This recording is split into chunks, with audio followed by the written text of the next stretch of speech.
बिस्मिल्लाहिर्रहमानिर्रहीम। अस्सलाम वालेकुम। पाकिस्तानी न्यूज़ चैनल से आपको खुशामदीद कहती हूँ। क्या पाकिस्तान भी शदीद ज़लज़ले की लपेट में आ सकता है? डच साइंसदान की पहली पेशन गोई सच साबित। तुर्की में 7.8 की शिद्दत का ज़लज़ला, आफ्टर शॉक की पेशन गोई भी दुरुस्त साबित हो गई। डच साइंसदान ने पाकिस्तान का नाम लेकर सबको चौंका दिया। इस हवाले से आपको मालूमात जानने को मिलेंगे इस वीडियो में, सो वीडियो पूरी देखेगा। जैसा कि आप सब जानते ही हैं कि तुर्की में पिछले चंद घंटों में 3 बड़े ज़लज़ले आ चुके हैं और जिनकी शिद्दत 7.8, 7.6 और 6 मैग्नीट्यूड जो है वो बताई जाती है। और ज़लज़ले से 3 दिन पहले जो है वो एक डच साइंटिस्ट जिसका नाम फ्रैंक हुगरबीट्स है, जो कि सोलर सिस्टम जियोमेट्री सर्वे करता है, साइंसदान ने इस ज़लज़ले को बिल्कुल ठीक मैग्नीट्यूड के साथ इसकी पेशन गोई कर दी थी। और आप सब जानते ही हैं कि तुर्की में जो ज़लज़ला, इस कदर ज़्यादा शदीद ज़लज़ला जो है वो गुज़श्ता दिनों आया है, जिससे इंतहा से ज़्यादा तबाही हुई है। इमारतें जिस तरह से गिरी पड़ी हैं और लोग उस मलबे के अंदर जो है वो दबे हुए हैं और रेस्क्यू की टीमें जो है वो वहाँ पर मौजूद हैं और कई दिन जो है वो इन सारे मलबे को हटाने में और लोगों को मलबे से निकालने में, रेस्क्यू करने में बहुत ज़्यादा दिन जो है वो लग सकते हैं, क्योंकि बहुत ही मैसिव अमाउंट पर जो है वो तबाही इस ज़लज़ले ने फैलाई है। बहुत ही ज़्यादा शिद्दत का ये ज़लज़ला था। और अब हुआ कुछ इस तरह से है जी कि ये जो साइंटिस्ट है जिसका नाम फ्रैंक हुगरबीट्स है, इसने कहा था कि 7.6 का एक ज़लज़ला आएगा जो कि तुर्की, जॉर्डन और सीरिया को मुतासिर करेगा। और इसी साइंसदान ने अपनी इस पेशन गोई से पहले पाकिस्तान, अफगानिस्तान और इंडिया का नाम भी लिया था। और आपको बताती चलूँ कि इस साइंसदान की जो पहली पेशन गोई थी उसको सीरियस नहीं लिया गया, लेकिन तुर्की के ज़लज़ले ने इसकी दूसरी पेशन गोई पर लोगों की गहरी नज़रें डाल दी थी। पहले जब इस साइंसदान ने पहली पेशन गोई की थी और वो भी खास कर बिल्कुल दुरुस्त साबित हुई थी, उसने बता दिया था जो उसकी ज़लज़ले की शिद्दत है उसका भी बता दिया था कि इतनी शिद्दत का ज़लज़ला जो है वो इन खित्तों में जो आएगा। और जब ऐसा ही हुआ तो उसकी पहली पेशन गोई दुरुस्त साबित हो गई और उसके बाद उसी पेशन गोई के से पहले जो है उसने पाकिस्तान और इंडिया के मुतालिक भी पेशन गोई की थी। तो इस वजह से अब बहुत लोग जो है ये कह रहे हैं कि पाकिस्तान और इंडिया में भी ज़लज़ला जो है इसी नौयत का देखने में आ सकता है, अल्लाह ना करे। पाकिस्तान ने अपनी एक वीडियो भी पेश की थी गालिबन, जो कि 5 मिनट 6 सेकंड की थी और तकरीबन 3 मिनट के बाद ही इसने वीडियो में पाकिस्तान और अफगानिस्तान के हवाले से भी पेशन गोई कर दी थी कि ये खित्ते भी रडार पर ज़लज़ले के ख़तरे में हैं। पहली पेशन गोई जब सच साबित हुई उसके बावजूद लोगों ने फ्रैंक की बातों को जो है वो तुक्का करार दिया। बहुत सारे लोगों ने कहा कि हो सकता है कि भाई साइंसदान ने जो है वो तुक्का मार हो, जिसकी वजह से तुर्की में जो है वो इतनी ही शिद्दत का, इस नौयत का जो ज़लज़ला है वो देखने में आया। लेकिन उसने मज़ीद कुछ घंटों के बाद एक और ट्वीट की जिसमें कहा कि एक और बड़ा आफ्टर शॉक जो है मज़ीद आ सकता है। और उसकी इस पेशन गोई के ठीक 3 घंटे बाद ही 7.6 का बड़ा आफ्टर शॉक तुर्किया में देखा गया था।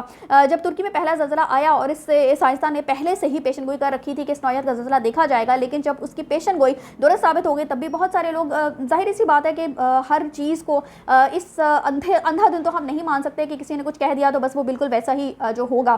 तो अब जब हो भी गया तब भी बहुत सारे लोगों का यही कहना था कि जी हो सकता है कि भाई साइंसदान ने कोई जो है तुक्का मारा हो, इसका तुक्का लग गया हो। लेकिन उसके बाद इस साइंसदान ने एक और ट्वीट की जिसमें बताया कि अब जो है वो इसी नौयत का बहुत बड़ा आफ्टर शॉक जो है वो देखने में आएगा, और ऐसा ही हुआ था। तो अब 1700 लोग जो है वो अब तक की मालूमात के मुताबिक तुर्किया में जहाँ बहक हो चुके हैं और कई हज़ार लोगों के जहाँ बहक होने का खदशा मौजूद है, चूँकि बहुत सारे लोग जो है वो मलबे तले दबे हुए हैं। अभी तक उनकी जो डेड बॉडीज़ हैं या जो लोग अभी तक ज़िंदा भी हैं उनको निकाला नहीं जा सका है, जिसकी वजह से जो तादाद है जहाँ बहक होने वाले लोगों की वो बढ़ भी सकती है। पाकिस्तानी हुकूमत की तरफ से प्रेस रिलीज़ भी जारी कर दी गई और इमदादी दस्ता जो है वो तुर्की पहुंच चुका है। और इसके अलावा जी फ्रैंक हुगरबीट्स के जो जाली ट्विटर के अकाउंट्स है वो भी मंजर यहाँ पर आ चुके हैं, क्योंकि बहुत सारे लोगों ने इसी साइंसदान के नाम से बहुत सारे फेक अकाउंट्स जो है वो ट्विटर पर बना लिए हैं। और इस साइंसदान ने बाकायदा कहा भी है कि इन फेक अकाउंट्स को रिपोर्ट किया जाए और ये मेरे नाम से जो है वो बहुत सारी बातें लेकर जो है वो इस ट्विटर पर फैला रहे हैं। अच्छा जी, जो इस साइंसदान ने पहली ट्वीट की थी वो मैं आपको पढ़कर सुनाती हूँ। उसने कहा था जी, सूनर और later there will be a M7.5 earthquake in this region, south central Israel, Turkey, Jordan, Syria, Lebanon. और इसकी पहली ट्वीट को जो है वो किसी ने भी इतना संजीदा सीरियस नहीं लिया था। सबको लगा कि बस ये साइंसदान है, साइंसदान अक्सर जो है वो पेशेंट को यहाँ करते रहते हैं, तो उसने भी बस एक क्वेश्चन गोई की है जो कि ज़रूरी नहीं है कि दुरुस्त साबित हो जाए। तो ये जो साइंसदान है फ्रैंक होगर बीट्स जो है वो एक इदारा भी चला रहा है जिसका नाम जी है SSGOS रिसर्च एंड एजुकेशन, यानी सोलर सिस्टम ज्योमेट्रिक सर्वे। और इस इदारे का जो नाम है ज्योमेट्रिक सर्वे को सोलर सिस्टम से जोड़ता है, यानी कौन सा सैयारे, ये लोग ये इस बात पर रिसर्च करते हैं कि सोलर सिस्टम में, यानी जो हमारा जो सोलर सिस्टम है उसके अंदर कौन सा सैयारा, कौन सा सितारा जो है वो कहाँ पर है, कौन सा सैयारा किस जगह पर है, जैसे मरकरी, वीनस, अर्थ, मार्स वगैरह जो है वो कहाँ पर लोकेट करते हैं, और ज़मीन जो है वो किस तरह से घूम रही है उसकी रफ्तार वगैरह पर ये लोग नज़र रखते हैं। और ज़मीन की जो प्लेट्स के अंदर उतार चढ़ाव का जो फल्कियाती निज़ाम है उसका फल्कियाती निज़ाम से उसका ताल्लुक होता है। जो ज़मीन के अंदर जो प्लेट्स है, जो उसकी जो तहें हैं, उनका जो ताल्लुक है वो सोलर सिस्टम से होता है, और इसी पर ये जो इदारा है वो रिसर्च करता है। और मैं पहले भी आपको बता चुकी हूँ कि साइंसदान जो है वो अक्सर इस तरह की पेशन गोइयाँ जो हैं वो करते रहते हैं। और साइंसदानों को कहना है कि जी कुछ ज़लज़ले ऐसे होते हैं जो ज़मीन की सतह तक नहीं पहुँच पाते। बहुत कम ऐसा होता है कि ज़मीन की अंदरूनी तहों में आने वाला ज़लज़ला जो है वो सतह तक पहुँच सके, यानी जो अंदर की ज़मीन की जो तहें हैं, उनकी जो प्लेट्स हैं, उसके अंदर जो उतार चढ़ाव आते रहते हैं, उस ज़लज़ले जो आते रहते हैं, वो ज़रूरी नहीं है कि वो ऊपर जो सतह पर हम लोग जो कि उसकी आउटर लेयर पर हैं वहाँ पर वो ज़लज़ला पहुँच सके और हम इंसानी जानें जो है वो उससे मुतासर हो सकें।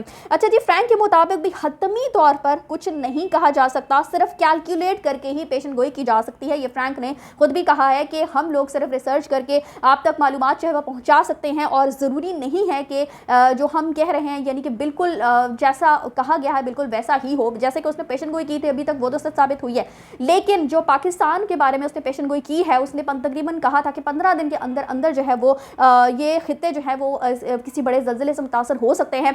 तो अभी 15 दिन जो है वो तकरीबन कल जो है वो उसकी पेशन गोई किए हुए 15 दिन कल मुकम्मल होते हैं।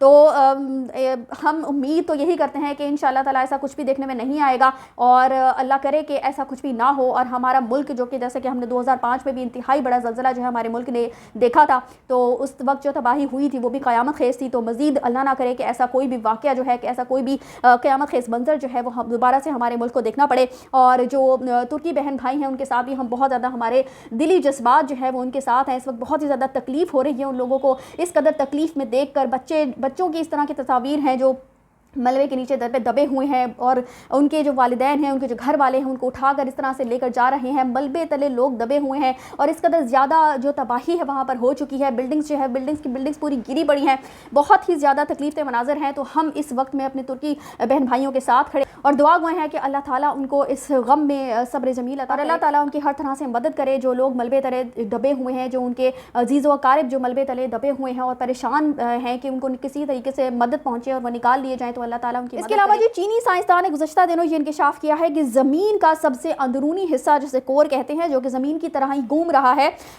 वो तकरीबन हरकत करना छोड़ रहा है। और 2009 में भी ये तकरीबन रुक गया था और दूसरी सिमत में हरकत करने लग गया था। ज़मीन के अंदर जो है वो बहुत सारी तहें हैं, और जो उसकी सबसे अंदरूनी तह है जिसको कोर कहा जाता है, जो बहुत ही ज़्यादा गर्म है, बिल्कुल लावे की तरह, बहुत ही ज़्यादा इंतहाई सूरत से भी ज़्यादा कहा जाता है कि वो गर्म है। वो भी जिस तरह ज़मीन बाहर घूम रही है उसी तरह वो जो तह है, वो जो लावा है, वो भी अंदर ज़मीन के घूम रहा है, चक्कर लगा रहा है। लेकिन अब ये कहा जा रहा है, चीनी साइंसदान ने ये पेशन गोई की है जी कि वो जो अंदरूनी सबसे तय है जिसको कोर कहा जाता है, वो अब तकरीबन रुक चुकी है। और इससे पहले वो 2009 में भी रुक गया था, और जब ये रुक जाता है, तकरीबन रुक जाता है, यानी इसकी हरकत इतनी ज़्यादा कम हो जाती है, तो फिर ये दूसरी सिमत में चक्कर लगाना शुरू हो जाता है। साइंसदानों का कहना है कि इससे इंसानी ज़िंदगी को कोई ख़ास फ़र्क तो नहीं पड़ेगा, लेकिन दिन और रात के दौरानियों में फ़र्क आ सकता है, और ऐसा हर 70 साल के बाद होता है। तो जो अर्थ की जो अंदर की इनर लेयर है, यानी कि कोर है, उससे जो उसकी जो रोटेशन रुक गई, उसका जो घूमना है वो रुक गया है। इससे वैसे तो इंसानी ज़िंदगी पर कोई असरात मुतासर नहीं होगी। इंसानी ज़िंदगी इससे असरात जो है वो किसी किस्म के इंसानी ज़िंदगी पर असरात इसमें मुरतब नहीं होंगे, लेकिन यही कहा जा रहा है कि दिन और रात जो इनका दौरानिया है वो कम या ज़्यादा हो सकता है। तो बताना मेरा मकसूद सिर्फ यहाँ पर यही है कि साइंसदान जो है वो अक्सर इस तरह की पेशन गोइयाँ करते रहते हैं। बहुत सारी सच साबित हो जाती हैं और बहुत सारी जो है वो सच नहीं भी साबित होती। और हम ظاہر سی بات ہے کہ دعا گو یہی ہے کہ جو فرینک ہوگر بیٹس نے اب جو اس نے پیشن گوئی کی تھی پاکستان اور انڈیا اور افغانستان کے حوالے سے، اللہ نہ کرے کہ وہ سچ ثابت ہو اور ہم لوگ جو ہیں وہ دوبارہ سے کسی قیامت خیز منظر کا سامنا کریں، اور جو ہمارے ترکی بھائی ہیں ان کے لیے بھی ہم بہت زیادہ دعا گو ہیں، اور آپ بھی میرے ساتھ مل کر ان سب کے لیے دعا گو رہیے گا۔ زلزلے کے حوالے سے چھوٹی سی ایک دعا ہے، پلیز وہ بھی ریڈ کیجیے گا اور اپنے پیاروں کا خیال رکھیے گا۔ اسی کے ساتھ مجھے دیجیے اجازت، چینل کو سبسکرائب کرنا مت بھولیے گا۔ اگلی اپڈیٹس کے لیے اللہ حافظ۔